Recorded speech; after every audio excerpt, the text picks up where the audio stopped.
விளைச்சல் குறைவால் முருங்கைக்காய் கிலோ 150க்கு விற்பனை அப்படின்னு இன்னைக்கு பேப்பரில் வாஸ்துக்கிட்டு இருந்த பெரியவர் ஒருத்தர் சொன்னார். முருங்கைக்காய் நட்டவன் வெறுங்கையோடு போவான்னு அந்த காலத்தில் சொல்லுவாங்க.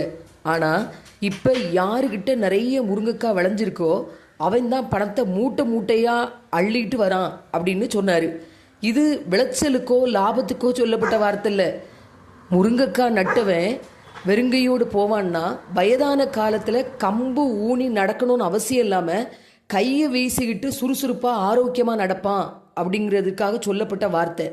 ஏன்னா முருங்கை இலையில் அவ்வளோ அளவுக்கு அதிகமான ஆரோக்கிய சத்துக்கள் நிரம்பி இருக்குது. இந்த இரும்பு சத்தெல்லாம் ரொம்ப அதிகமாக இருக்கிறது இந்த முருங்கைக்காயில் தான், முருங்கை இலையில் தான்.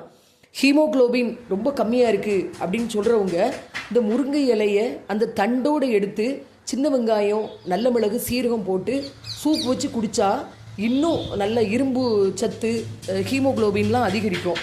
இன்றைக்கி வயசானவங்ககிட்ட கூட இரும்பு சத்து இல்லை, ஹீமோக்ளோபின் ரத்தம் கம்மியாச்சு அப்படின்னோன்னா அவங்க என்ன சொல்கிறாங்கன்னா நியூரோபியான் 2 போட்டுக்கிடுவேன், டெக்ஸாரஞ்சு டானிக் சாப்பிட்டுக்கிடுவேன் அப்படின்னு சொல்கிறாங்க. ஆனால் கண்ணுக்கு தெரிஞ்ச நம்ம முன்னாலே இருக்கிற அந்த முருங்கைக்கீரையை பயன்படுத்துறதுக்கு எல்லாரும் மறந்துட்டோம். இதனுடைய தண்டு, இலை, பூ, காய், அதனோட பிசின், வேர், விதை எல்லாத்துலேயுமே மருத்துவ குணங்கள் நிறைஞ்சிருக்கு. இந்த பூ இருக்குது பார்த்தீங்களா, அந்த பூவை நெய்யில் வறுத்து சாப்பிட்டோம் அப்படின்னா கண்ணு ரொம்ப நல்ல தெளிவாக தெரியும். இன்னும் அந்த பூவில் தேனில் ஊற போட்டு சாப்பிட்டா கண் பார்வை நல்ல தெளிவடையும்.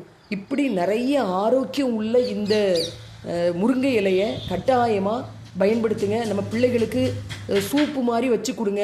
காப்பி டீக்கு பதிலாக இதை நல்லா சாப்பிடலாம். என்னென்னா இந்த உடம்புங்கிறது ரொம்ப அற்புதமான, இறைவனுடைய படைப்புகளில் மிக அற்புதமானது.